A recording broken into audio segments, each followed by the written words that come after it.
Hola, ¿qué tal? Muy buenas tardes, noches, días. Bienvenidos, bienvenidas, bienvenidos a un video más de Aprendiendo a Existir.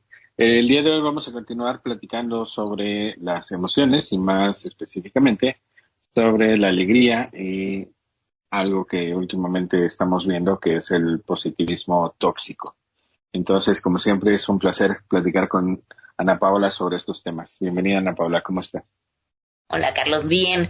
Hoy hablando de otro tema más que ya venimos hablando acerca de las emociones. Hoy le toca el turno a la alegría que pues es una de las emociones que más nos gusta porque es la que nos hace sentir satisfechos, nos hace sentir que tenemos un propósito en la vida y que nos sentimos bien, ¿no? Al final del día casi casi. Entonces, creo que también la alegría es algo en lo que nos hemos basado como seres humanos para decir que cuál es el nivel de satisfacción y que estar bien y que estar en paz y estar en sintonía y seguir avanzando, ¿no?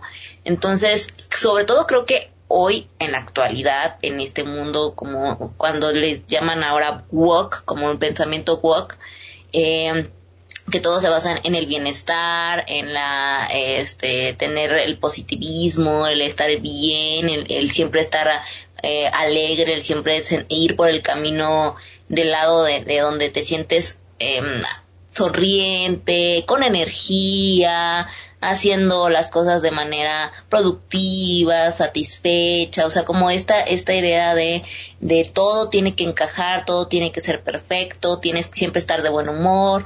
Entonces, hablaremos hasta el punto si es bueno, porque generalmente, por lo que entiendo, ninguno de los extremos es bueno, y hasta qué punto también la alegría pudiera ser mala, o hay algún punto de la alegría malo, porque hablamos que también de las emociones no son buenas ni son malas, pero hay algún punto en el que la alegría pudiera ser mala, que ya sea demasiado la euforia, como las personas, no sé, que están demasiado eufóricas, brincan y se terminan cayendo al precipicio o algo por el estilo, no sé.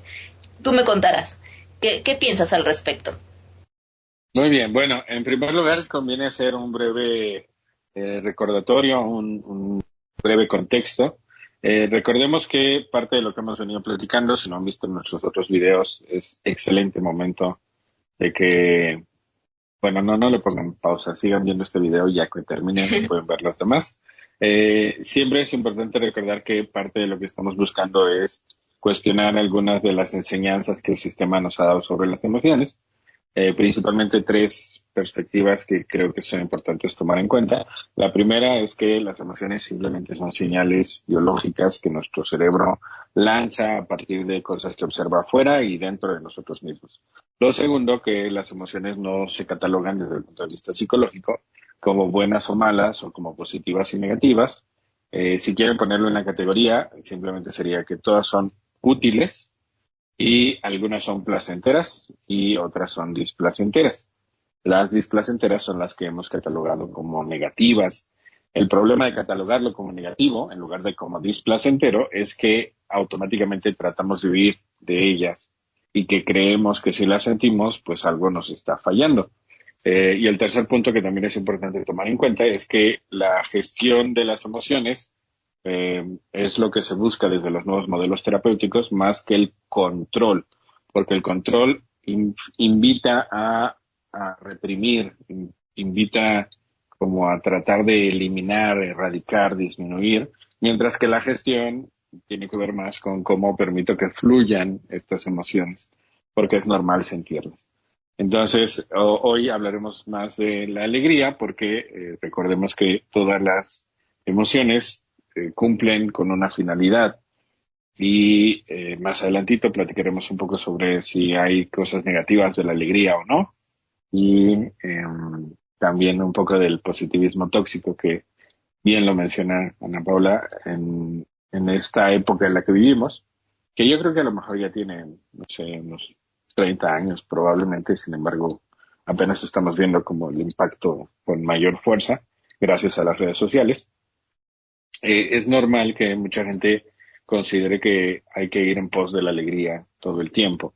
Recordemos que, de acuerdo a al modelo de las prácticas narrativas, el problema no es la persona, el problema es el problema y el problema lo genera el sistema. Por lo tanto, al final el problema es el sistema, no la persona. Es decir, no es que un día hayamos decidido ir en pos de la alegría porque se nos ocurrió, sino que hemos sido entrenados para ello. Es decir, el sistema nos ha enseñado que eso es lo que tenemos que hacer. Entonces, biológicamente, ya para continuar, biológicamente, ¿para qué nos sirve la alegría? Bueno, desde el punto de vista de algunos biólogos, la alegría lo que ayuda es a que la especie procree y siga existiendo.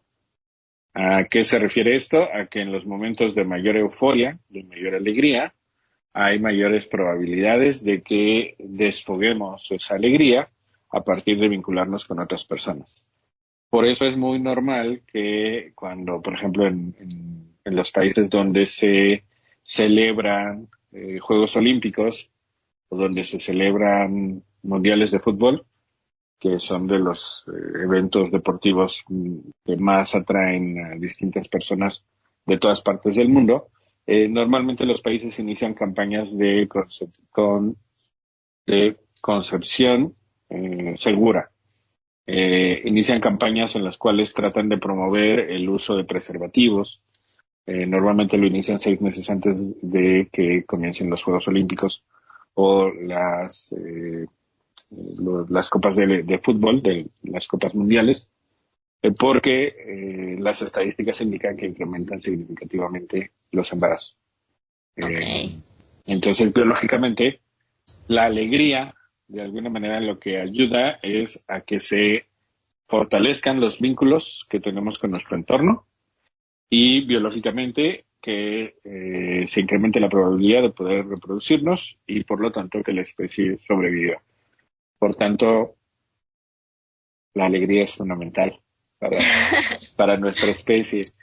Y bueno, ahorita platicaremos un poquito de cuál puede ser el riesgo de mucha alegría. Sobrepoblación, ¿no? Entonces, al parecer. Sí. Claro. ¿Cómo ves? Ok, me parece interesante. ¿Y el deseo también juega como una especie de emoción en conjunto de la alegría? ¿O cómo sería esto? Como que aquí me causa un poco de, no sé, confusión. ¿A qué te refieres con el deseo? ¿Será como otra emoción, otro sentimiento, o es como parte de la alegría? Ajá. Sí, qué bueno que lo mencionas porque a lo mejor no lo hemos platicado tanto en otros videos. Tenemos aproximadamente, no hay un consenso al respecto. Algunas personas, algunos biólogos, algunos psicólogos, neurólogos, etcétera, indican que podemos sentir 200 distintas emociones. Otros dicen que podemos sentir 400 distintas emociones. Seguramente si buscan en Google el círculo de las emociones, van a ver una rueda con una infinidad de pequeñas partes en donde cada una de las partes tiene una emoción diferente, ¿vale? Y como es muy complejo el tema, lo que se ha hecho desde el punto de vista psicológico es dividirlo en 2, emociones básicas y emociones complejas. Las emociones básicas se infiere que ya genéticamente las traemos predeterminadas y se convierten como en los colores primarios que se mezclan para generar todos los demás. Entonces, por ejemplo, el deseo, como no es una de las emociones que se consideran primarias o básicas, se consideraría una emoción compleja o secundaria. Y por lo tanto, el deseo, si bien es cierto que yo puedo decir mi emoción en este momento es de deseo, se infiere que ese deseo en realidad es una combinación de emociones básicas. Por ejemplo, cuando yo deseo algo, probablemente lo que yo estoy experimentando es un poco de alegría ante la posibilidad de tener eso, un poco de sorpresa ante la posibilidad de tenerlo y al mismo tiempo un poco de miedo de la posibilidad de no poder tenerlo. Por ejemplo, cuando sale un nuevo producto, un nuevo iPhone, la gente se agolpa para tratar de comprarlo, probablemente ese deseo es en realidad una mezcla, es una emoción compleja, porque es una mezcla de emociones básicas que están ahí mezcladas. Por eso es tan complicado entendernos, porque la gente, el cerebro, digamos que puede entender más fácilmente, no al 100%, sin embargo sí, más fácilmente, las emociones básicas y no tanto las emociones complejas. Por ejemplo, si yo digo que estoy frustrado, tú probablemente entenderás a qué me estoy refiriendo a partir de tu propia emoción de frustración. Es decir, tú dirás, bueno, seguramente Carlos se siente como yo me siento cuando yo me siento frustrada, pero en realidad frustración también sería una emoción compleja. Claro. Es decir, es una mezcla de otras emociones básicas. Por ejemplo, en mi caso, cuando yo me siento frustrado, seguramente es una mezcla de enojo, tristeza, miedo, sorpresa, desagrado, asco.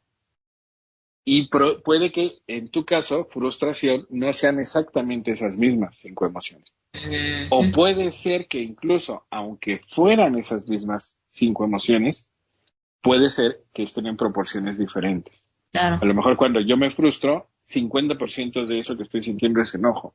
Y a lo mejor en tu caso es 30%.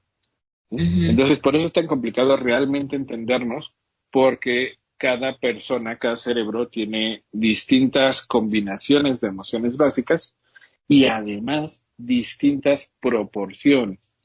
Es decir, de ese 100% es distinta la mezcla. Entonces, por eso es tan complicado que yo pueda decirle a alguien que le entiendo cuando me estoy diciendo cómo se siente.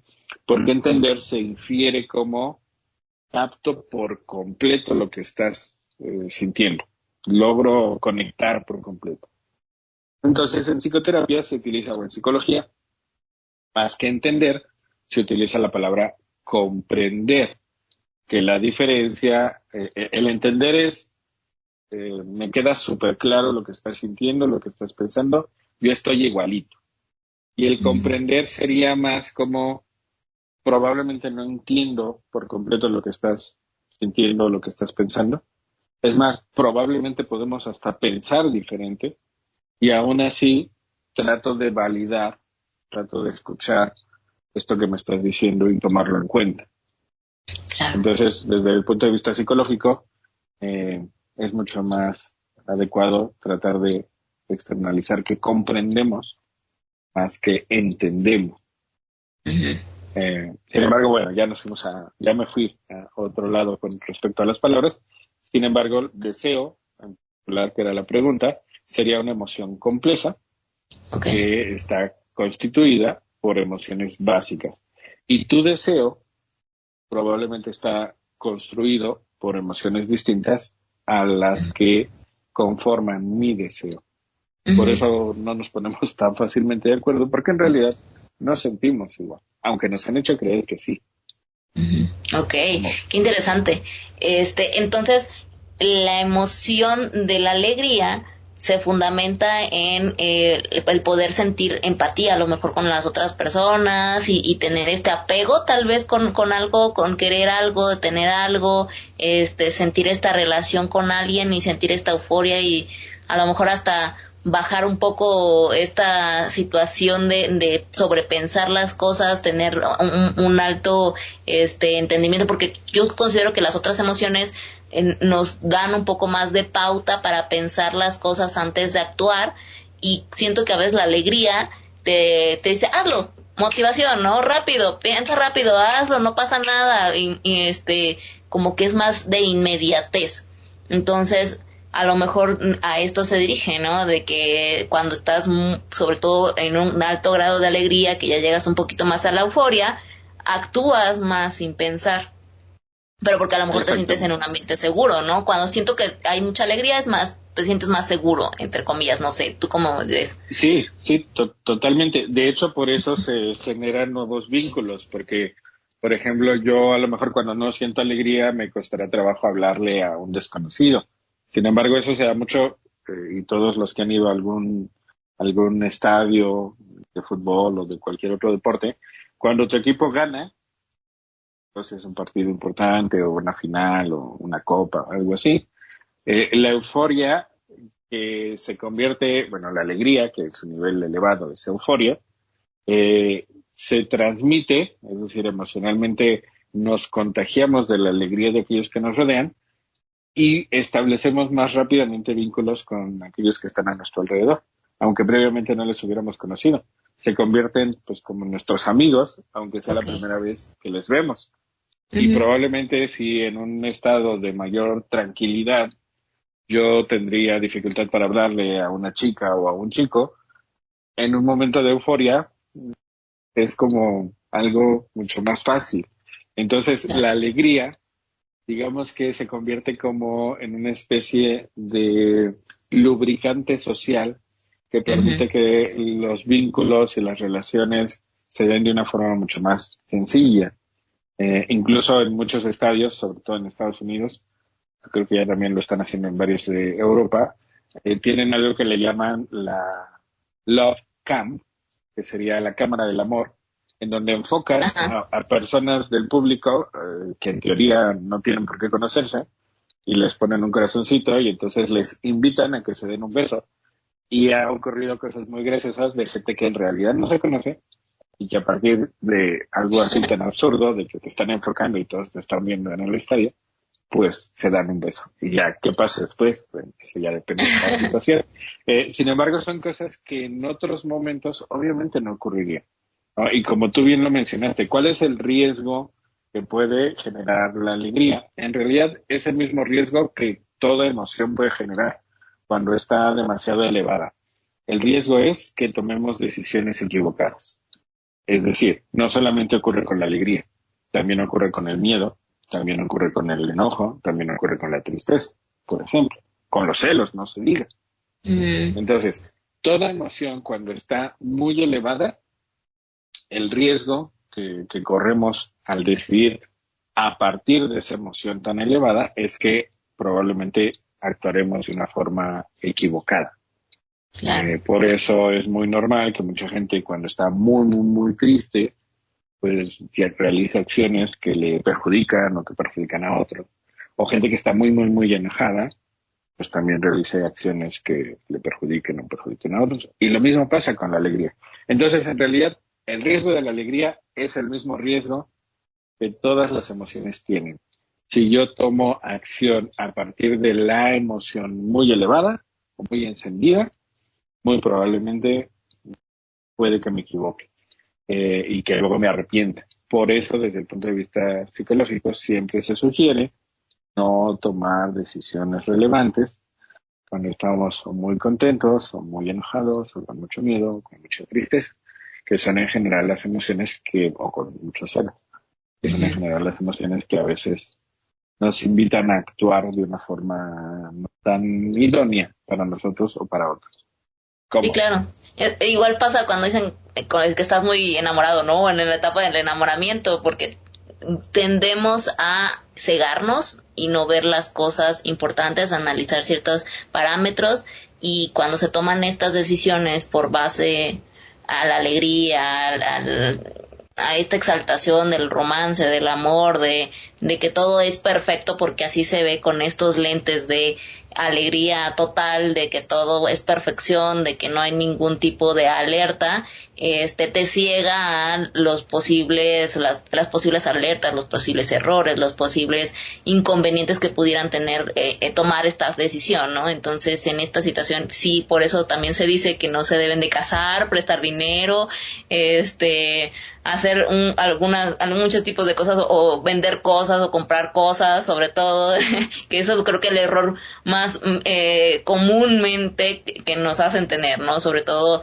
también en el ambiente de la publicidad, de la mercadotecnia, se habla mucho sobre todo de la alegría, algo que hace Coca-Cola, por ejemplo, maneja inclusive su eslogan con el ambiente de la alegría, que es familiar, que todo base a un producto te da la felicidad inclusive, y creo que aquí podríamos entrar al tema de la felicidad como tal, porque es lo mismo la alegría que la felicidad. O sea, ya hablamos de que la euforia es el punto cumbre de la alegría, y muchas personas piensan que la alegría es igual a felicidad. ¿Qué es entonces, si no es eso, qué es la felicidad? Bueno, aquí conviene recordar que tenemos dos distintas perspectivas, dos grandes perspectivas filosóficas sobre la felicidad. Tenemos la perspectiva oriental y la perspectiva occidental. Nosotros hemos sido educados desde la perspectiva occidental. En la perspectiva occidental, el sistema nos ha enseñado que la alegría, en su cúspide, en su punto más elevado, nos dará la felicidad. Y hemos sido entrenados para tratar de alcanzar la alegría porque consideramos que si logramos mantener esa alegría durante suficiente tiempo, en automático se convertirá en eso que llamamos felicidad.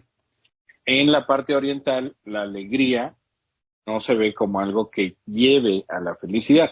La alegría se ve como una emoción que lleva a la euforia, nada más. La felicidad se ve más alineada con la emoción de tranquilidad, de paz, de calma, de relajación. Por eso hay muchas corrientes filosóficas orientales que invitan a realizar meditación, tai chi, qigong, yoga, que son prácticas que invitan mucho a relajarnos, a tranquilizarnos, no solo físicamente, sino también mentalmente.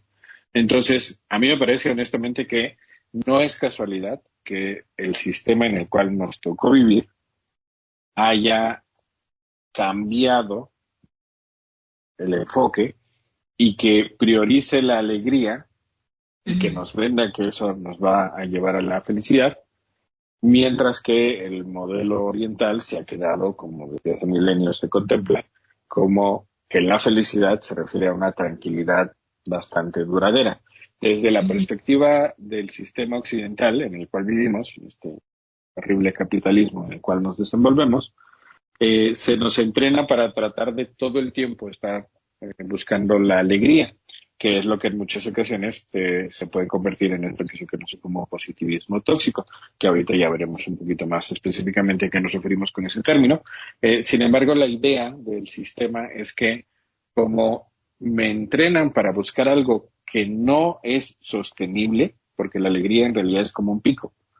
Me viene la euforia 10 minutos después de que mi equipo ganó, o una hora, o un día, pero tarde o temprano eso acaba.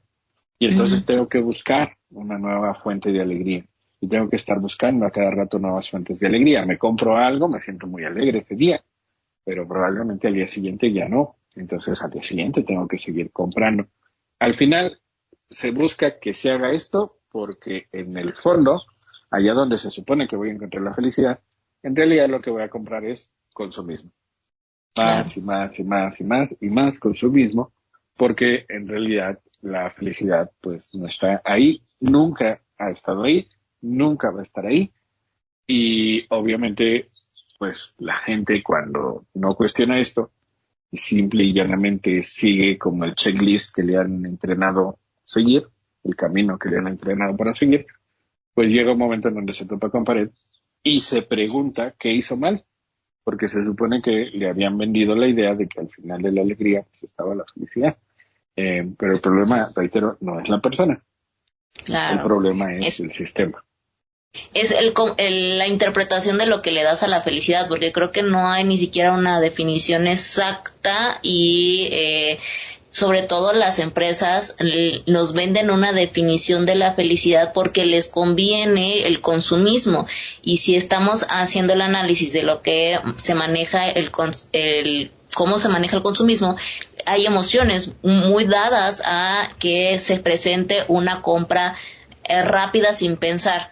Y una de ellas es la felicidad o la euforia, otra sería el miedo. Entonces son estas dos emociones las que más generan ventas inmediatas. Por lo tanto, muchas marcas se van al punto de la felicidad, que se plantea el hecho del consumismo y el capitalismo, y pues creo que es las marcas que más vemos alrededor, donde todos están sonriendo con el producto, todos están sonriendo con el servicio o todo lo referente a la marca, y lo visualizan como perfecto y lo visualizan como que te va a cambiar la vida, y que en cuanto más consumas este producto, cuanto más consumas de su marca, cuanto más te pongas las marcas de sus marcas en el cuerpo, te tatúes con ellas prácticamente, vas a pertenecer a un grupo social que te va a hacer sentir satisfecho, feliz, estable, y que todos tus parámetros van a ser súper, no sé, wow, ¿no? Y me parece que esto es importante porque también tendríamos que definir para nosotros qué es la felicidad, ¿no? Hasta cierto punto, si nos vamos por completo a esta idea asiática de la paz, la tranquilidad, o contemplar que nosotros mismos pudiéramos gestionar todos nuestros problemas y entender que somos autosuficientes para poder solucionarlos, y que también entender que a lo mejor siempre vamos a tener problemas, pero tenemos la capacidad de solucionarlos, ¿no? Y que también en ese proceso tenemos la paz mental para poder hacerlos, y que en algún momento nuestras emociones van a surgir porque somos seres humanos y que tenemos emociones, y estas emociones van a dar la pauta de que estamos vivos y que tenemos problemas y que tenemos la capacidad de solucionarlos.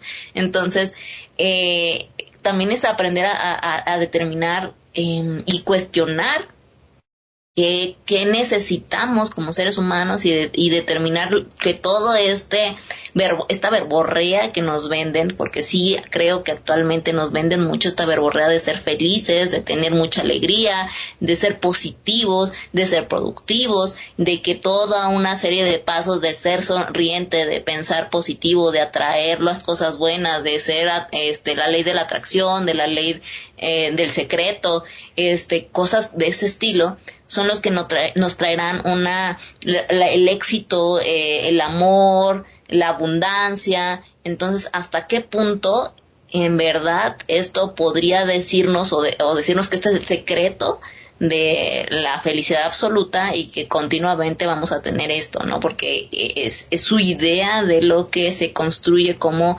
el símbolo de la felicidad, el camino hacia la felicidad, la meta hacia el dorado, cositas sobre el estilo. ¿Cómo lo planteas tú? Bueno, la definición más sencilla de felicidad es un estado de tranquilidad Uh-huh. bastante duradera. Entonces, si yo lo que quiero es ser feliz, lo idóneo para que yo pueda alcanzar esa felicidad, primero es determinar cuál es la perspectiva que quiero seguir en el día a día.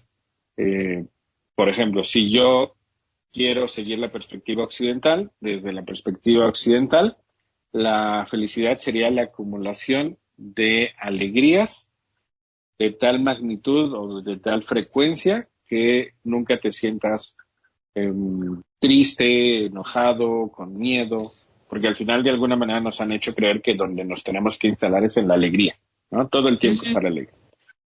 A mí me parece que es algo absurdo, que carece de sentido, y que toda persona que genuinamente quiera seguir ese camino, pues va a encontrar, se va a topar con pared, va a encontrar esas emociones que no le agradan, porque si tiene un cerebro normal, en algún momento esa alegría que está buscando y que trata de tener a toda costa, se convierte en algo similar a tratar de conservar agua o arena entre las manos, Claro. se irá. Y entonces en algún momento esas personas sentirán tristeza, enojo, miedo, que se supone es lo que no debemos sentir si es que somos felices. Entonces a mí me parece que no hay otra opción más que tratar de seguirnos a la perspectiva filosófica oriental, que dice que la felicidad es simplemente un estado de tranquilidad bastante duradero. No dice infinito, no dice que no se pueda romper, no dice que no pueda haber pausas. Simple y llanamente es como el estado de tranquilidad permanece la mayor parte de los días contigo. Entonces, a mucha gente eso no le agrada porque siente que sería una vida muy aburrida. O sea, tener una vida tranquila les generaría como flojera, como que sienten que eso no es vivir. ¿Por qué? Porque han sido entrenados o hemos sido entrenados para acostumbrarnos a estar constantemente en estrés, estar constantemente haciendo cosas. O en euforia. Ajá, porque al final creemos que ese estrés nos va a traer cierta euforia. Por ejemplo, cuando yo compro un producto, no sé, un nuevo celular, muy probablemente tengo que trabajar mucho tiempo, meses, a veces quizá años, para poder comprarlo. O si no quiero comprarlo con mi dinero, sino que lo quiero comprar a crédito, luego de haberlo comprado voy a tener que trabajar muchos meses para poder pagarlo. Entonces, al final, el sistema en el que vivimos nos ha entrenado para ver eso como normal y para ver que en realidad esos pequeños momentos de felicidad equivalen a mucho esfuerzo, mucho trabajo y mucho enojo, tristeza y miedo por todos lados. Claro. Pero que lo vale. porque al final me han hecho creer que si yo logro juntar muchos momentos de alegría, eso me llevará a la felicidad. En el ámbito de la filosofía oriental se ve como algo absurdo, porque se infiere que nunca voy a lograr tener una alegría que me dure demasiado tiempo, y desde el principio se intenta no ir en esa dirección. Es decir, se busca una vida tranquila. Nosotros tenemos muy mala publicidad con respecto a los países asiáticos y creemos que su vida es, aunque muy tecnológica, al mismo tiempo muy aburrida, y que su perspectiva filosófica no va con nosotros. Pero lo creemos así porque simplemente hemos sido entrenados para estar todo el tiempo en esto que se conoce como la carrera de la rata, que se refiere a estas ruedas que a veces tienen ratas o ratones o hámsters en sus jaulas, en donde parece que están corriendo y llegando a algún lugar, pero en realidad están en el mismo sitio porque es una rueda que les mantiene moviéndose. Entonces, a mí me parece que no hay alternativa. O seguimos por esta idea absurda que ya sabemos que nos llevará a la frustración, o tratamos de cambiar nuestra mentalidad. ¿Cuál es el problema? Que se ha instalado lo que se conoce ahora como el positivismo tóxico, que consiste, desde el punto de vista psicológico, en un autoengaño. El positivismo tóxico es esta sensación de que todo el tiempo tienes que estar feliz y todo el tiempo tienes que estar enfocado en cómo resolver los problemas que están frente a ti, pero tratando a la par de mantener un estado emocional de alegría. Es como esta sensación de, bueno, no hay mal que por bien no venga, querer es poder, si le echo suficientes ganas saldré adelante. Sí, todo eso forma parte un poco como del manual del positivismo tóxico. Y el positivismo tóxico, recordemos, no es que de repente la gente se le botó la canica y empezó a pensar así. El positivismo tóxico es el resultado de un entrenamiento de este sistema que de alguna manera lo que trata de hacer es que prioriza el autoengaño. Es decir, vemos a la gente optimista, muy, muy optimista, como modelos a seguir. Y a la gente que de repente dice, oye, pero a lo mejor no es por ahí, a lo mejor más que echarle ganas, pues tendríamos que unirnos y hacer una huelga. El sistema nos ha hecho creer que ese tipo de personas son negativas, son pesimistas, siempre encuentran el pero. Y los buenos no son ellos, los buenos son los otros, los que no se quejan, los que si les ponen más trabajo, pues lo hacen, los que calladitos se ven más bonitos. Entonces, todo esto que creemos, no lo creemos porque seamos tontos. Lo creemos porque hemos sido entrenados toda nuestra vida para verlo de ese color. Hay gente que, por ejemplo, al día de hoy sigue pensando que Estados Unidos son los buenos, que salvan al mundo de las guerras y del hambre y liberan a todos, que sin Estados Unidos el mundo sería peor. Y hay gente que en verdad se lo cree, empezando por muchos estadounidenses. Entonces, creo que al final, aunque fácilmente cuando vemos a una persona que piensa de esta manera, le vemos como alguien muy ingenuo o ingenua, muy ignorante, quizá esa misma perspectiva nos está impidiendo ver que esa persona no es que de la noche a la mañana haya llegado a esas conclusiones. Ha sido entrenada durante toda su vida, probablemente durante mínimo 20 años, para pensar de esa manera. Claro. Entonces, si queremos realmente que la cosa cambie, no basta con criticar a la persona que tiene esas ideas ingenuas. Es necesario que el sistema sea cuestionado y que intentemos cambiar al sistema y que intentemos cambiar lo que decimos en nuestras familias, en nuestras escuelas, en nuestros templos religiosos, etcétera, porque mientras eso no cambie, aunque Juanito o Martita cambie, las nuevas generaciones siguen siendo entrenadas exactamente de la misma manera. Entonces, es como una fábrica de montaje, ¿no? Aunque yo logre modificar el color de un carro, si la estructura de la fábrica sigue igual, este mismo modelo seguirá saliendo una y otra y otra y otra vez. Entonces, bueno, creo que el positivismo tóxico al final es algo a lo que hemos llegado, porque al mismo sistema le conviene que nos peleemos entre los que tienen positivismo tóxico y los que tenemos una perspectiva a lo mejor un poco más negativa. Y mientras nos peleamos entre nosotros, pues el sistema sigue existiendo tal y como ha venido haciéndolo desde hace tiempo. ¿Cómo? Sí, yo creo que también el positivismo tóxico como que llegó en una etapa donde estaban como estas frases cortas de eslogan tal cual, de tú puedes, tú hazlo si se puede, o sea, frases cortas motivacionales, de coaching, de marcas, también de todas estas frases que hacían una recompilación y empezaron a imprimir en los 90s un montón de libros de autoayuda con un montón de frases motivacionales que literalmente pues no decían nada, pero todo te lo resumían en 3, 4, 5 palabras de tú puedes, tú eres bueno, repítelo 1000 veces y seguramente te lo vas a creer y lo vas a hacer, ¿no? Ese tipo de cosas que a lo mejor ni siquiera te llegaban a un entendimiento profundo y nunca entraban en tu propio contexto, ni se analizaban, ni hacían un autoanálisis y reflexión profunda con respecto a tu psique, pero te motivaban, entre comillas, a hacer las cosas bien de una manera muy genérica. Entonces, desde este concepto creo que también mucha culpa entra pues simplemente en todo el boom que se dio de las marcas en los años 90, en los años 80, con este tipo de eslogan que estaban muy, muy, muy de moda, que siempre una marca tenía un eslogan y siempre se tenía que estar dando como una especie de frase motivacional diciendo que tanto la marca era perfecta y las personas que utilizaban esta marca eran perfectas.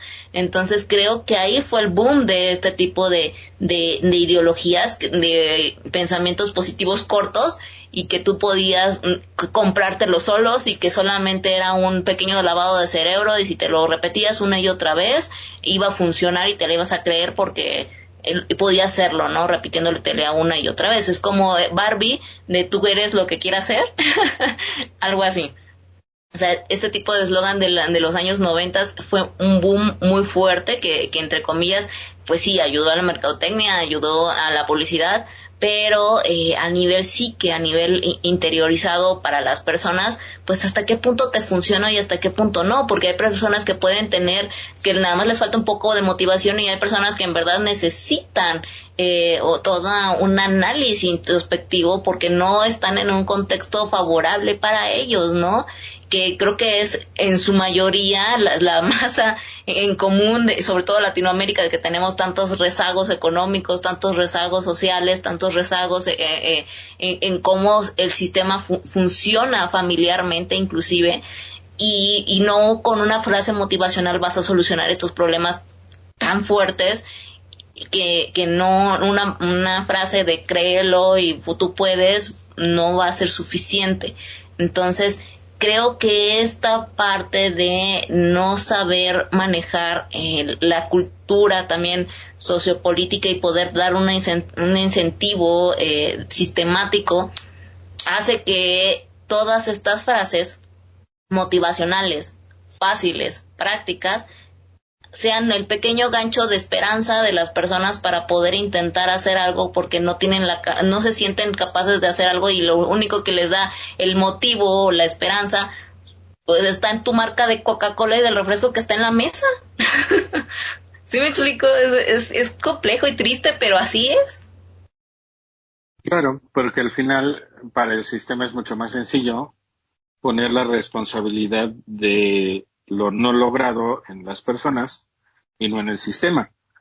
Simplemente el día de hoy lo estamos viendo con los nuevos aranceles que Estados Unidos está implementando para todo el mundo prácticamente, en donde de alguna manera está marcando un nuevo rumbo con respecto a la economía mundial, en donde ahora ya el globalismo o la globalización ya no sería como lo prioritario, sino más el nacionalismo, es decir, un poco como ya no nos vamos a expandir y que todos tengamos los mismos productos, los mismos servicios, sino más bien como yo quiero tener ciertos productos y servicios que los demás no tengan, porque eso me va a convertir en una nación mucho más poderosa.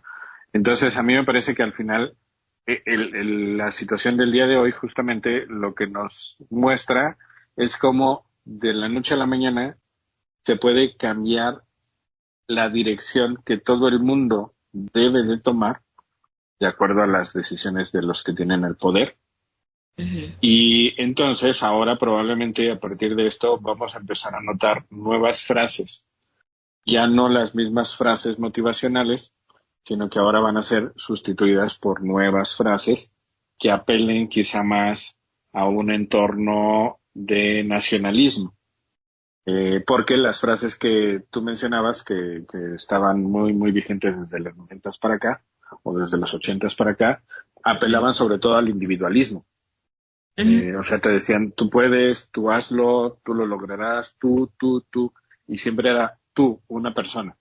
Y ahora Ujú. probablemente lo que vamos a empezar a notar van a ser igual frases huecas, solo que ahora probablemente apelando a la colectividad. Los mexicanos pueden hacer Estados Unidos grande, juntos lograremos más, y frases Ujú. así que ahora apelen más a lo colectivo, porque ahora Okay. esa es la nueva dirección que los que nos gobiernan están tomando. ¿A qué quiero Ujú. llegar con esto? A que todo lo que creemos que es lo correcto, en realidad simplemente es un entrenamiento que nos dieron. Y quizá toda nuestra vida la hemos basado en esos aprendizajes y de la noche a la mañana pueden cambiar. Como justo el día de hoy a nivel mundial está ocurriendo un cambio o viene un cambio. Y Ujú. entonces resulta que esos valores, principios e ideas que yo creía firmemente, eh, porque venían en la Coca-Cola o en la ropa Nike que compro, qué sé yo, eh, Ujú. pues ahora ya cambiaron. Y entonces ahora, si quiero seguir un poco como enganchado a esos mismos productos, pues también voy a tener que empezar a cambiar las frases que me he comprado, que he introyectado y que he hecho mías. Y ahora estaremos probablemente ante nuevas frases más colectivas, pero no porque realmente busquen la colectividad o el unirnos con nuestros vecinos para luchar juntos, sino porque esta perspectiva más de somos un equipo es lo que ahora le conviene a quienes ostentan el poder. ¿A qué quiero llegar? A que en realidad aquello que creemos puede cambiar de la noche a la mañana y por eso es tan importante que no nos dejemos guiar por lo que se supone debemos pensar, sino que nosotros hagamos un alto, sobre todo, por ejemplo, cuando sentimos algo de tristeza, retomando el tema de las emociones, que es lo que nos invita a hacer introspección, y que tratemos de elegir cuáles son los valores o principios que queremos realmente seguir, independientemente de los que se supone debo seguir. Dicho de otra Claro. manera, elegir mis propios mandamientos, más que seguir los mandamientos que mi iglesia dice que debo seguir. Ujú. Entonces, aunque es un trabajal, porque al final es cuestionar muchas de nuestras ideas, me parece que O es mucho todo. más sensato, pues sí, cuestionar todo lo que pensamos, todo lo que sentimos. Ujú.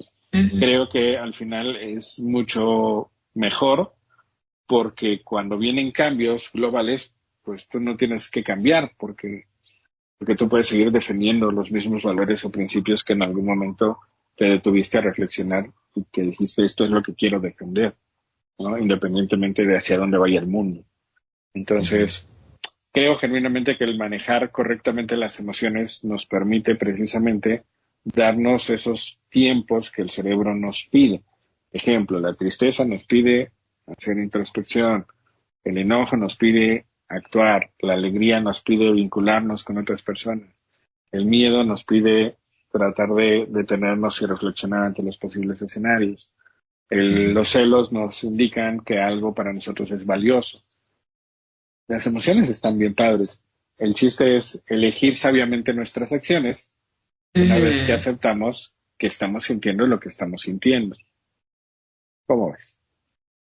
Sí, creo que para empezar las emociones son muy importantes, pero también las emociones nos indican algo y nosotros con los valores y el contexto en el que estamos determinamos qué acciones vamos a tomar bajo estos parámetros, ¿no? Entonces, el hecho es que también sepamos que el cómo reaccionamos ante y qué es lo que sentimos ante cierta situación, ante cierto objeto, ante cierta persona, nos va a indicar que también las otras personas van a analizarnos, y por eso también la publicidad o la mercadotecnia nos vende más cosas, ¿no? Punto número 1. Tenemos que analizar, yo creo, importante, siempre qué es lo que queremos y qué es lo que nos beneficia, o anteponernos nuestro beneficio. Aquí no quiero sonar individualista, sino que podría ser un beneficio colectivo o un beneficio individual, pero al final del día sabemos que hay empresas que no les importa ni el colectivo, sino el individual en cuestión de económica, ¿no? Entonces ahora lo que analizo es que sí hay que pensar primero en nosotros, en saber qué hay atrás de estas empresas, y pensar que si están poniéndonos que vamos a ser felices con cierto producto, no va por ahí tal cual la cosa, ¿no? Entonces posiblemente hay un grupo de personas, tengo que pensar que si a mi familia le conviene tal o cual producto consumirlo, no sé, yo voy a elegir una leche, una crema o algo, por ejemplo, de la canasta básica, qué tipo de crema, qué tipo de leche, qué tipo de cosas voy a tener que consumirlas, porque o voy a ir a consumir a lo mejor con la señora Juanita que todavía tiene su vaca, o voy a ir a consumir a lo mejor el producto que está en ya procesado, que está en el supermercado, ¿no? Entonces, no digo que no vayamos al supermercado, yo compro en supermercado, sin embargo, hay que analizar pros y contras, beneficios, contradicciones, a lo mejor está por toda la pasteurización, por todo el control de calidad, sí podemos ir a estas empresas, pero también saber qué hay detrás, no quedarnos con toda esta campaña de participación de la publicidad. Y se lo digo yo, que soy diseñadora gráfica y que tengo que hacer publicidad para estas empresas que muchas veces mienten. Entonces, mienten, la mayoría mienten y no te llevan todo un proceso de calidad, pero pues nosotros como diseñadores gráficos pues tenemos que a veces aceptar lo que nos vengan a decir, porque es chamba y es difícil no querer comer, ¿verdad? Entonces, en esta situación es analizarlo, ver si a ti te beneficia de un nivel pues aceptable, ¿no? A lo mejor económicamente, o por qué, pues si hay detrás hay una situación donde estas empresas están haciendo mal en su proceso al ambiente, a los animales inclusive. Entonces a analizar ahí, a apachugar ciertas situaciones, porque sí es complejo. Creo que a mí me molesta mucho, sobre todo, a lo mejor por eso hago mucha hincapié en esto, que las empresas jueguen mucho con que van a ser perfectos las personas, que van a tener todos los beneficios de un producto, cuando ni siquiera es cierto. Entonces simplemente hay que analizar mucho el consumo de las personas con respecto a las marcas. Sí, efectivamente, las marcas utilizan muchas estrategias para manipularnos, y un mecanismo que a mí me ha parecido siempre muy interesante y al mismo tiempo muy inhumano, es que las marcas saben que cuando el ser humano tiene ante sí más de 4 distintos productos similares, normalmente ya no procesa correctamente la información y no toma las mejores decisiones. Por eso nos bombardean. Pues, si uno va a un centro comercial, verá 20 distintos tipos de leche, 20 distintos tipos de panes, 20 distintos tipos de cajas de cereal, porque la investigación indica que cuando tenemos más de 4, ya no tomamos una decisión racional. Elegimos la que hemos visto más en televisión, o elegimos la que está más barata, o la que se supone tiene un cartel de oferta. Es decir, ya no hacemos como un análisis cuidadoso de los productos. Por eso las mismas empresas tienen a veces distintos productos. Un ejemplo clásico en México es Bimbo, que tiene una marca de pan que se llama Bimbo, y tiene otra marca de pan que se llama Orowit, y tiene otra marca de pan que se llama Wonder, y tiene otra marca de pan que es, no sé, la de la tienda, que en realidad todas son hechas por las mismas máquinas. Simplemente le cambian el empaque para que la gente pues tenga demasiadas opciones y ya no elija. Entonces eso nos lo aplican en todo, en cremas, en productos lácteos, en panes, en carros, en celulares. Por eso hay tanta oferta. No sé si alguna vez se han preguntado, ¿no? ¿Pero por qué hay tanta oferta? Pues porque con tanta oferta, además de que se produce un chorro de basura, pues al final ayuda toda esa oferta a que no tomemos como las mejores decisiones. Entonces, ¿qué conviene hacer? Creo yo que lo que conviene hacer es entender que una cosa es la alegría, otra cosa es la felicidad. La alegría tiene que ver con momentos pasajeros, la felicidad tiene que ver con tranquilidad duradera o semipermanente, y que en general siempre que tomemos una decisión nos preguntemos si esta decisión a la larga me traerá tranquilidad. Si no me traerá tranquilidad, estoy invirtiendo en algo que quizá en ese momento me dará alegría, aunque probablemente después ya no me generará alegría cuando lo tenga que pagar o tenga que trabajar 3 años para seguirlo pagando porque lo pagué a crédito, ¿no? Y en cambio, si genuinamente siento que eso que estoy haciendo a la larga me va a traer tranquilidad, entonces probablemente me conviene incrementar esas acciones que a la larga me pueden traer tranquilidad y disminuir, quizá nunca podré dejar de hacerlo por completo, aunque sí poder disminuir un poquito aquellas que solo me van a traer alegría y después se van a convertir en un dolor de cabeza. Creo que lo único que podemos hacer es eso, o sea, como que tomar decisiones un poco más cuidadosas, más sensatas, tratar de no tomar decisiones trascendentales para nuestra vida cuando estamos con una emoción muy intensa, que puede ser alegría y también puede ser miedo, enojo, tristeza, celos, etcétera. Y lo último, que tratemos de identificar acciones que sí puedan favorecer no solo a nosotros, sino también a nuestro entorno, tomando obviamente en cuenta la situación económica en la que estamos, ¿no? Porque, pues sí, estaría muy padre poder decidir cuál leche compro.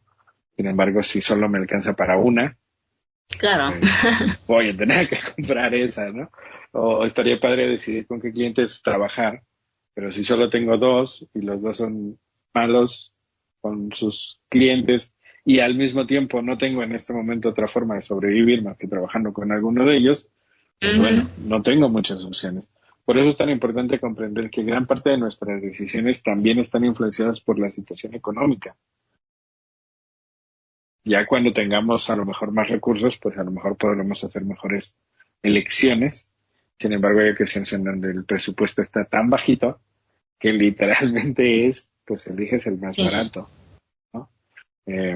Y ni hablar, también es necesario entender que eso es así porque el sistema nos ha llevado también a ese punto. Que ya en otro momento pues también podemos hablar de qué estrategias podemos hacer en el día a día para resistirnos un poquito más al sistema, entendiendo que nunca nos vamos a poder salir de él. Sin embargo, pues sí podemos intentar resistir un poquito más. ¿Y por qué resistir un poquito más en lugar de aventarnos como gordo en tobogán por el sistema y disfrutar de todas las maravillas de este sistema consumista? Porque al final el resultado siempre será terrible para nosotros. Entonces, si puedes postergar un poquito ese resultado, si puedes resistirte un poquito a ese resultado, a mí me parece que es lo más sensato. Claro, sí. Al final me cuentas, yo creo que el sistema siempre te va a terminar confundiendo porque no vas a lograr todas las expectativas que se supone que deberías de tener, a pesar de que hiciste las cosas como él te dijo que tendrían que hacerse. Entonces, el problema es ese, nunca, o sea, te vas a topar con pared. El término es que esa meta nunca va a lograrse. De cierta manera, ¿no? No sé, muchas personas han de decir que sí, que lo lograron, han de ser pocas, no lo sé. Creo que en su mayoría son los que se toparon con pared. Pero bueno. Y tú decides si quieres toparte con pared a 20 kilómetros por hora o a 150 kilómetros por hora, ¿no? De que te vas a topar con pared, te vas a topar con pared, porque el sistema está diseñado para que todos nos topemos con pared. El chiste es determinar, pues, a qué velocidad, con qué tanta enjundia quiero correr en pos de esa pared contra la que me voy a estrellar. Yo sugeriría que fuéramos lo más tranquilamente posibles para que el impacto sea lo menos doloroso posible.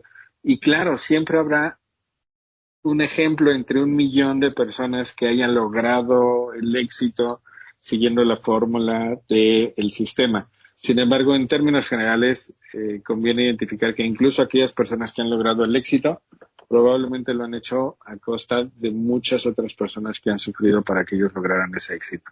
Entonces, hay una frase que me gusta mucho que dice que no hay riqueza inocente, en el sentido de que todos aquellos que tienen un gran emporio, o sea, que son millonarios, no que tienen como tú y yo 1,000 pesos en el banco, no, que sus nietos ya no necesitan trabajar, aunque todavía no nazcan, porque ya tienen la vida asegurada. A eso me refiero. O sea, tener ese nivel de riqueza o más, creo genuinamente que no hay riqueza que al ser examinada podamos decir que es una riqueza inocente. Creo que toda riqueza ha sido lograda a partir de la explotación de otras personas y a partir del abuso de otras personas y a partir de lastimar a otras personas, consciente o inconscientemente, porque a lo mejor dices, bueno, yo tengo mucho dinero porque contraté a gente, niños en África para que hagan mi chamba y no los conozco. Y según yo, pues nadie está sufriendo. Pues igual y no estás consciente, pero están sufriendo, ¿no? Sí. Entonces creo que al final nos vamos a topar con pared, a menos que nos volvamos uno de esos multimillonarios, y creo que no nos va a tocar porque aunque ganemos la lotería, pues la lotería tampoco equivale a toda esa cantidad de dinero que estas personas tienen. Entonces, creo que tener conciencia social es importante y tratar de recordar que siempre nos vamos a topar con pared porque el sistema está diseñado para ello, y a lo mejor no ir corriendo en pos de esa pared, ir lo más despacito posible. A eso me refiero con tratar de resistir un poco el sistema. Claro, pues sí. Pues muchas gracias, Carlos. Creo que este video estuvo muy interesante, este capítulo. Espero que les haya gustado. A mí me gusta mucho hablar acerca de las emociones. Creo que aprendemos mucho. Terminamos, pareciera que son sencillas o que lo sabemos porque nos enseñaron de chiquitos en el kinder cuál es la alegría, qué pintura, inclusive alegría con naranja y la tristeza con azul y cositas así. Y por eso ya las conocemos, y en realidad terminamos entendiendo que no las conocemos, no sabemos gestionarlas, no sabemos cómo manejarlas, no sabemos para qué sirven, no sabemos para qué nos funcionan, y terminamos haciendo las cosas de manera contraria a lo que deberíamos hacerlo, ¿no? Entonces yo creo que estos videos son muy funcionales. Vamos a tener un taller respecto a ello, espérenlo. Pues muchas gracias. Si quieren escribirnos, si quieren estar al pendiente del taller, si quieren inclusive ya estar en la lista previa del taller, escríbanos en los comentarios, compartan por favor estos videos y recuerden que a psicoterapia no va la gente loca, sino la que quiere aprender a existir. Les mando un besote, un abrazote, cuídense mucho.